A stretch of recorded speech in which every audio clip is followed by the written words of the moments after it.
Bonjour et bienvenue dans l'almanach Ah, des c'est lunes mieux là. célestes. C'est mieux. Salut Christophe. Ah, oui, c'est mieux. Bon, tant mieux. Bonjour. Le son est bon donc. Là, c'est moins flou là. Nous sommes ravis d'être avec vous pour vous présenter le bulletin astronomique pour la période du 15 au 23 mai 2024, la deuxième phase de la deuxième lune de printemps nord, automne, sud. Donc du premier quartier le 15 mars à 13h47, donc mercredi 15 15 mai. mars. 15 mai. Pardon, j'ai dit mars tout le temps. Ouais, alors 15 mai, merci Christophe. Voilà le genre d'énorme bug qu'on peut faire.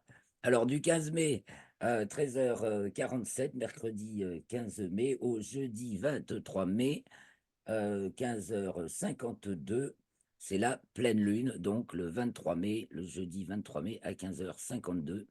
Donc, on va voir la lune cette semaine gibbeuse croissante. Elle sera présente dans le ciel l'après-midi, car elle se lève de plus en plus tard dans la matinée.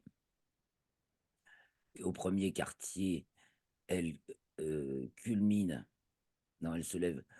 Oui, voilà là. Au premier quartier, elle se lève aux alentours de midi. Elle culmine au coucher du soleil en début de nuit et se couche au milieu de la nuit. Et puis de soir en soir, elle va se lever de plus en plus tard dans l'après-midi, culminer de plus en plus tard en première moitié de nuit et se coucher de plus en plus tard en deuxième moitié de nuit. Ce qui fait qu'au jour de la pleine lune, elle se lève quand le soleil se couche et culmine au milieu de la nuit et se couche, grosso modo, quand le soleil se lève. Alors on va regarder ça de plus près, puisqu'on va la voir pleine, on va avoir la nuit du 22 au 23 et la nuit du 23 au 24. Donc de la Lune dans le ciel cette semaine. Le premier quartier est conjoint à l'étoile Régulus, puis ensuite elle est conjointe à Spica de la Vierge, et pour la pleine Lune, juste après, elle est conjointe à Antares du Scorpion. Et donc nous allons voir cela en détail davantage avec l'affiche que je partage maintenant. Et ensuite, nous irons faire un petit tour sur Stellarium. Ah ben ça, bon ben alors je fais cette intro là, je suis sur la page de la conférence en ligne que je fais demain soir à Solino et Filippo, un duo très duel pour sauver la France, mais je vais en reparler dans dans les commentaires astrologiques. Donc là, je saute sur ma fiche. Voilà. Ici, nous sommes dans le bulletin astronomique, donc nous allons voir ce que nous allons voir dans le ciel cette semaine. Ce qui se passe et qui ne se voit pas parce que c'est trop près du soleil ou c'est visible dans l'hémisphère sud, etc. Et puis voilà, tous les petits détails de cette merveilleuse mécanique céleste qui enchante nos nuits, qui fait nos jours et enchante nos nuits avec Le les étoiles et les monde. planètes. Et n'en déplaise à certains, c'est la plus merveilleuse des broderies, la mécanique céleste. C'est un emboîtement de cycles de la plus grande horlogerie, c'est l'horlogerie céleste, quoi.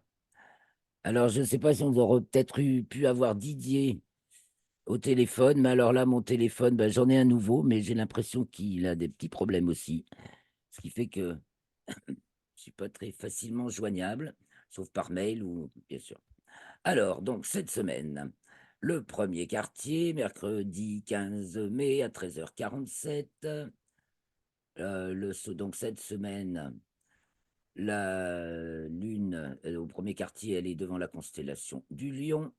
Et le Soleil, celle du Taureau. Elle est devant la constellation du Lion. Et après, elle va arriver devant la Vierge, bien sûr. Donc, et marque le 26e degré du signe du Lion et le Soleil du Taureau. Mais nous allons voir que le Soleil va changer de signe. Il va entrer dans le signe des Gémeaux. Donc, le 20 mai, lundi 20 mai à 14h59. Et il arrive aussi, mais il est déjà devant la constellation du Taureau depuis le 14 mai, aujourd'hui, où nous enregistrons. Et quand nous arrivons à la pleine lune, la lune est devant la constellation du Scorpion, où en ce moment, elle passe de plus en plus de temps, car elle passe très au sud, donc au lieu d'être plus dans Ophiuchus, elle est davantage devant le Scorpion. Et donc, la lune est au 3e degré du Sagittaire, et donc le soleil opposé, 3e Gémeaux, donc jeudi 23 à 15h52. Alors, que se passe-t-il? Qu'allons-nous pouvoir voir? Eh bien, donc, comme je vous ai dit, la lune gibbeuse croissante, donc présente dans l'après-midi, bien visible en première moitié de nuit, chaque soir un peu plus grosse. Elle est conjointe donc à Régulus, l'étoile alpha du Lion, mercredi 15 à 23h52, donc ça se voit bien en début de nuit. Et voilà, et elle se couche vers 3h15. Et puis, on verra la Lune ensuite conjointe à l'étoile Spica de la Vierge, lundi 20 à 13h02, donc à voir le lundi 20 au soir, donc tout près. Que se passe-t-il d'autre avant que nous passions voir sur Stellarium? Alors d'abord, la dynamique lunaire. Alors jusqu'au 17, vendredi 17, 20h58, elle s'éloigne de la Terre, puisqu'elle atteint son apogée au plus loin de la Terre, vendredi 17 à 20h58, 404 1676 km. Et c'est toujours autour de 404-405 000 distance maximale Terre-Lune, et dans les 365-366 distances minimales, mais c'est jamais exactement la même. Il y a des apogées plus lointains que d'autres et des périgées plus proches que d'autres. Donc cette fois-ci, apogée le 17, ensuite elle se rapproche. Ensuite, en déclinaison, elle descend et passe en déclinaison sud samedi 18 à 17h35, et elle sort déjà des limites zodiacales sud le 23 à 8h34. Donc ce qui fait que la pleine lune est déjà hors limite zodiacale, ce qui veut dire sud, ce qui veut dire qu'elle va culminer très très bas, genre à ma latitude à 16 degrés de hauteur seulement, et à Paris encore plus bas. Alors, ce sera la pleine lune, mais elle sera basse dans le ciel. La hauteur de culmination de la pleine lune est opposée à celle du soleil, ou du moins est celle du soleil à la saison opposée. Et en plus, comme la lune est en latitude sud et en déclinaison sud à ce moment-là, ben, ça la met encore plus bas. Donc elle est basse. En latitude, d'ailleurs, ben, elle descend également toute la semaine. Voilà. Et il me semble qu'elle passe en latitude sud. Tiens, je ne l'ai pas marqué. Non, voyons. Elle est déjà peut-être bien en latitude sud. Voyons, lune. Non, elle est à plus 3,58, apogée. Ah bah tiens, Ah, je voilà. vais te dire ça. Ouais, non, mais je vais le retrouver facilement, mais j'ai pas noté quand est-ce qu'elle passait en latitude. J'ai pas dit déclinaison, hein, Christophe. Et bon, mais c'est pas dur, ça va se retrouver facilement. C'est c'est vers le 16, le 16. Le 19. Le 19. Ah ouais, ouais, ouais, oui. Ah bah si, Ou, nœud descendant, je l'ai marqué, ou nœud le 18. descendant. Et je l'ai pas marqué, nœud Ouais. descendant. 18 ou 19. Oui. Ah ben j'ai oublié de marquer nœud descendant. Bon, bah, il faut que je rajoute dans mon tableau. Je l'ai zappé, je l'ai marqué dans l'article. Ah ben non, j'ai carrément oublié le nœud descendant. D'accord. Donc elle passe au nœud descendant le 19 mai à 18h34. Le Donc ici, là. Bah, presque, 18, elle ouais, passe en 18 mai. déclinaison sud à 17h35 et en latitude sud à Le 18. 18h34. Vous voyez comme ça se rapproche, c'est pour ça qu'elle a Voilà. de plus en plus, elle sort de plus en plus loin des limites zodiacales, quoi, hein. En nord comme en sud, c'est de plus en plus, elle accuse 23 degrés de déclinaison, plus 5 degrés de latitude, ce qui lui fait 28 degrés, ce qui fait 28 degrés. Et, Une et planque l'effet, c'est d'équateur. quoi? Pardon? Et l'effet? Eh bien, c'est qu'elle culmine Ah, de plus en plus bas quand elle est en sud ou de plus en plus haut quand elle est en nord, du moins pour nous dans l'hémisphère nord. C'est le contraire dans l'hémisphère sud. Alors que quand c'est d'accord. OK. le contraire, ça peut être 23 degrés de déclinaison, plus 5 degrés si au contraire elle est, elle est en latitude au carré de ce qu'elle est en déclinaison, si tu veux. Dans ces cas-là, ça s'inverse, tandis que là, les deux effets s'ajoutent pour faire en sorte qu'elle a une culmination particulièrement basse ou particulièrement haute. Donc voilà, alors on va voir D'accord. ici, ce qu'on a d'important cette semaine, c'est la conjonction Soleil-Jupiter. Donc le Soleil est conjoint à Jupiter le 18 à 20h47 dans le plan écliptique, pratiquement à la même heure. Tiens, je n'ai pas marqué non plus, décidément. La Terre opposée à Jupiter, donc en héliocentrique, et dans le plan Pour les équatorial, 18. c'est quelques heures plus tard, le lendemain. Donc Soleil conjoint à Jupiter juste avant que Jupiter, que le Soleil d'abord, quitte le Moi, signe du Taureau. j'ai 18h47. Oui, mais moi j'ai refait les calculs en coordonnées. 18h47. Oui, ben, en temps U, oui, TU, donc 20h47 en heure. Voilà. Hein, c'est bien ce qui est marqué. Et en revanche, je vois que j'ai aussi oublié Terre conjoint à Jupiter, oh la vilaine. Waouh. Oui, c'est ça. Donc deux choses, hein. Et heureusement que je C'est ça. relis avec vous, hein. Terre opposée Jupiter, puisque c'est donc nouvelle Jupiter, un nouveau cycle de Jupiter par rapport au Soleil. Et ça se passe donc juste avant que le Soleil et Jupiter ne quittent le signe du Taureau pour celui des Gémeaux. Donc le Soleil entre dans le signe des Gémeaux le lundi 20 à 14h59 et Jupiter va y entrer le 25 mai, donc vendredi, c'est vendredi 25 mai, hein. Et donc ça faisait un bail qu'elle était dans le signe du Taureau, puisqu'elle y a fait sa rétrogradation, hein, précédente et elle va entamer une nouvelle rétrogradation fin juin. Pour l'instant, toutes les planètes sont directes, sauf Pluton, qui est rétrograde depuis le 1er mai. Voilà. Alors, qu'est-ce qui se passe donc d'autre et qu'on ne voit pas, hein?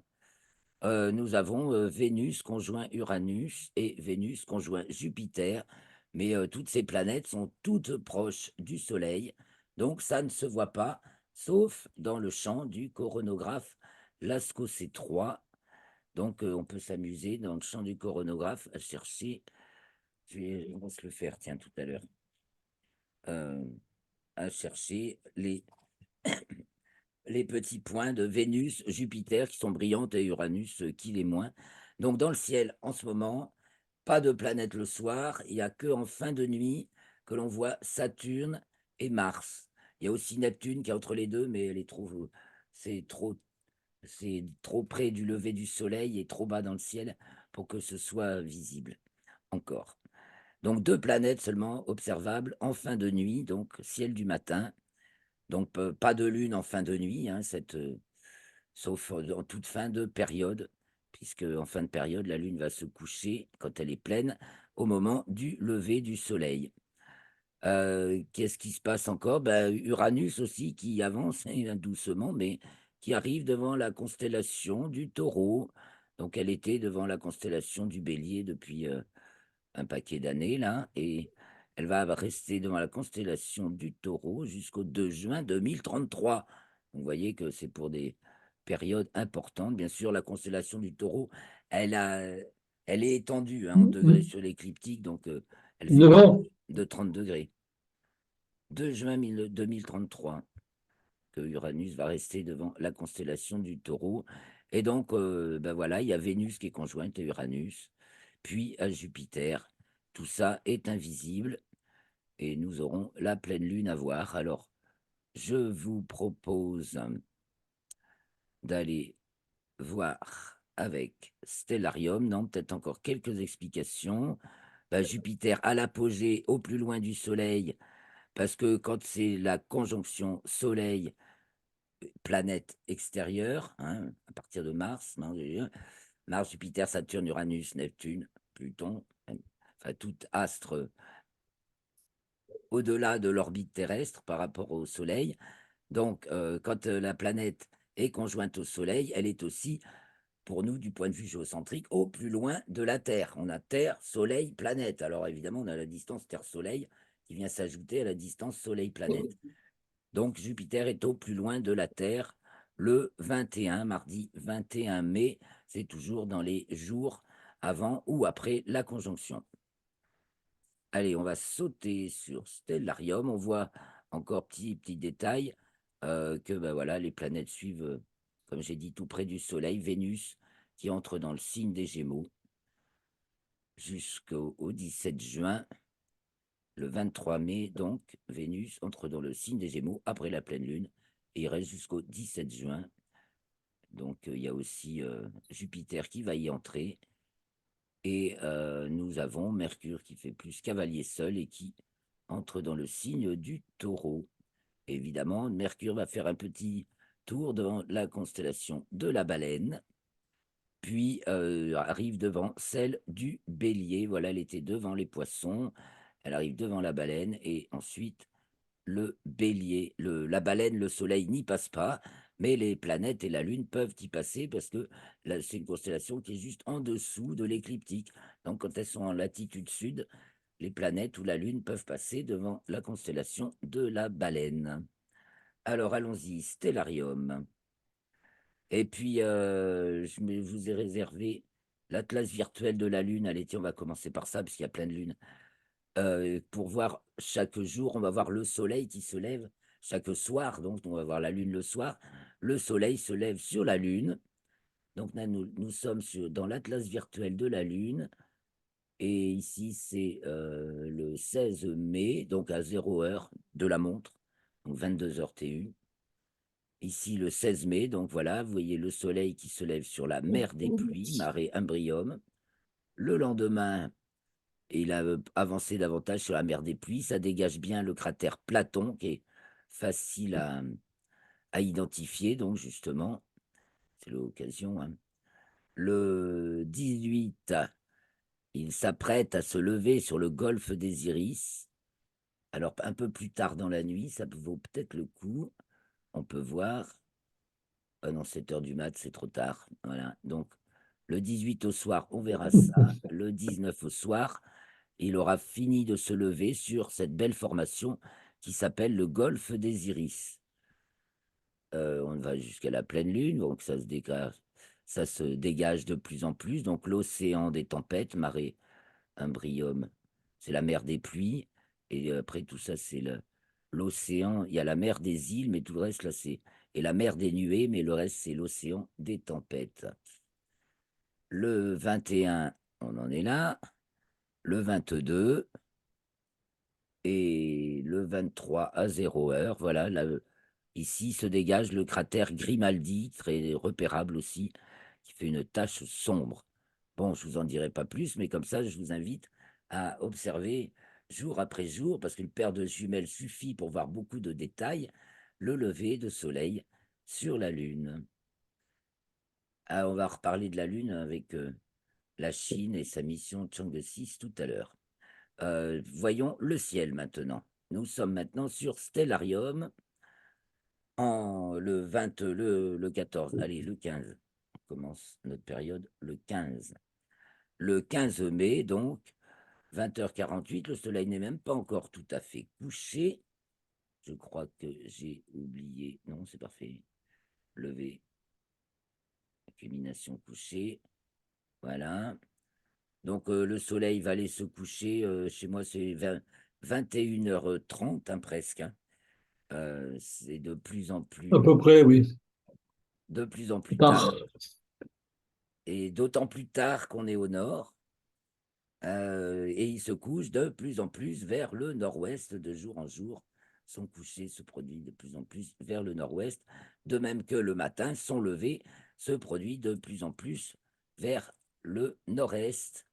Mais depuis la semaine dernière, donc le 12, le 13, je ne sais plus, l'équation de temps, on a atteint le premier minimum négatif de l'année. Donc à partir de maintenant et jusqu'au 26 juillet, le jour augmente. Enfin, il y a plus de jours sur le soir par rapport à l'heure moyenne que sur le matin, même si à partir du 21 juin, jour du solstice, eh bien, les jours commencent à diminuer, mais il y en aura toujours un peu plus sur le soir que sur le matin. jusqu'au 26 juillet. Donc, quand le soleil se couche un peu plus tard, voilà, il est 22h48. Allez, on va se mettre. Si je mets 21h48, il fait vraiment pas nuit. 22h, c'est le gros crépuscule encore. On peut voir Capella du cocher, qui est très brillante. Et puis la lune, voyez, qui est conjointe à l'étoile Régulus du Lion. Donc la lune, je grossis pour voir son premier quartier. Donc le soir du premier quartier, mince, j'ai beaucoup grossi. La lune est conjointe à Régulus. La voilà, demi-lune conjointe à l'étoile Régulus du Lion. Le lion qui est déjà sur la descente, sur le couchant. Donc, je vais me centrer sur la lune qui va se coucher. Donc 22h, 23h, 23h, ben on voit les Gémeaux qui se couchent, n'est-ce pas? Et Procyon du petit chien. Et on va se tourner vers le sud. Vers le sud, on va voir Spica de la Vierge qui culmine en début de nuit et à laquelle la lune est conjointe le 20, le 20 mai. On va y revenir peut-être, on va faire avancer la lune. Oh, on fait un tour de ciel du 15 mai. Hein. Donc culmine en début de nuit Spica de la Vierge, se lève le Scorpion au sud-est, vous voyez, ici on t'arrête juste à 23 heures. Donc comme les étoiles se lèvent, culminent et se couchent chaque jour 4 minutes plus tôt que la veille, eh bien on verra de mieux en mieux Antares en début de nuit. Donc on a qui brille fort, je réduis un peu. Arcturus du Bouvier sur la gauche, hein, quand on regarde vers le sud. Quand on regarde vers le sud, on a à gauche Arcturus du Bouvier qui brille fort, et puis le jour du premier quartier, enfin, il y a la Lune et puis Régulus. Voilà, Régulus du Lion, ils sont presque à la même hauteur, et de part et d'autre du sud. Et Régulus descend, ce qui va vers l'ouest descend, et ce qui est du côté de l'est s'élève. Donc je me tourne maintenant vers l'est, toujours en début de nuit. On a Hercule, on a Vega qui brille très fort, n'est-ce pas? Et puis déjà Deneb qui est levé, et on va voir qu'une heure plus tard, on a le grand triangle de l'été. Et du côté du nord, en début de nuit, on a la grande ours très haut qui commence à descendre à gauche. On a le dragon et la petite ours qui s'élèvent à droite, tandis que Capella, et qu'on a vu déjà en se tournant vers l'ouest, voilà, au nord-ouest, il y a Capella qui descend. Alors on va aller un petit peu plus tard dans la nuit, milieu de nuit, ah déjà, milieu de nuit, donc pratiquement 2 heures, 1h48 toujours. En milieu de nuit, je mets la grille zénithale, voilà, le sommet du ciel est ici. En milieu de nuit, la petite ours est tout entière dressée sous le dos du dragon, voilà ce qui culmine au plus haut du côté du nord. La grande ours qui pique tout droit à gauche, donc côté, elle est au nord-ouest, descend, et Cassiopée qui s'élève du côté de l'est quand on regarde vers le nord. À l'ouest, elle s'en va le lion, et au sud-ouest, on a Arcturus qui est très haute, qui se trouve dans le prolongement de l'arc formé par la queue de l'ours, que l'on prolonge et on tombe sur Spica de la Vierge. Au sud, en milieu de nuit, c'est Antares du Scorpion, justement, qui arrive presque à sa culmination. On a la Balance à droite et le Scorpion à gauche. On voit que les deux étoiles de la Balance, ici, Zubenel Chamali et Zubenel Genubi, sont en fait le prolongement des pinces du Scorpion. C'est comme ça, d'ailleurs, que les voyaient les anciens du temps des Perses. Au milieu de nuit se lève le Sagittaire. Voilà, le Scorpion et le Sagittaire sont les constellations qui passent le plus bas dans notre ciel de l'hémisphère nord. Donc, vous voyez, elles se lèvent au sud-est. Elles ont une course de soleil d'hiver, hein, puisque en hiver, le soleil se trouve, si je trace l'écliptique, voilà, devant Ophiuchus. Et donc, c'est entre le Scorpion et le Sagittaire. Et donc, c'est sa course la plus basse. Et donc, les constellations ont cette course la plus basse. Et à l'est, en milieu de nuit, on a Vega qui nous marque l'est très haut, très brillante. Donc, Vega, Deneb et Altaïr de l'Aigle qui forment le grand triangle de l'été. Et on peut s'amuser à distinguer le petit cheval, le dauphin, très facile. Bon, ici, on voit un petit peu la Voie lactée. Mais bon, tant qu'il y a la lune. La flèche, assez facile. Et le petit renard, bon, on se confond un peu avec les étoiles du cygne. Donc finissons la nuit en regardant ce qui se lève en fin de nuit, puis j'espère avoir le temps de revenir sur la conjonction de la Lune. Donc 3 heures du mat, Pégase se lève et Andromède, 4 heures du mat. 5 heures, on va voir apparaître Saturne, quand tu veux. Ah, voilà. Saturne qui se lève vers 4 heures du matin. Et donc chaque jour, grosso modo, 4 minutes aussi, quelques minutes plus tôt que la veille. Et Mars qui marque pas, qui avance pas si vite, qui prend pas d'avance aussi vite, qui se lève presque 50 minutes après Saturne. Donc on peut bien voir Saturne. J'enlève la grille zénitale. Et on peut voir un peu plus tard, on peut voir un peu Mars, mais déjà, la clarté du jour, évidemment, peut y nuire. Alors, on peut parler des étoiles filantes qu'on peut voir en fin de nuit. Donc ici, ça doit être les ariétides de jour, donc qui se voient quand même un petit peu en fin de nuit. Là, si on voyait des étoiles filantes en fin de nuit. Ici, ce sont les états aquarides. Donc, voilà, on peut avoir quelques étoiles filantes, surtout en fin de nuit. Et donc, nous allons revenir sur la Lune en début de nuit, donc, et en... Voilà, 23h15. Allez, on va chercher sa petite Lune. Nous sommes le 15 au soir et nous allons la suivre de jour en jour.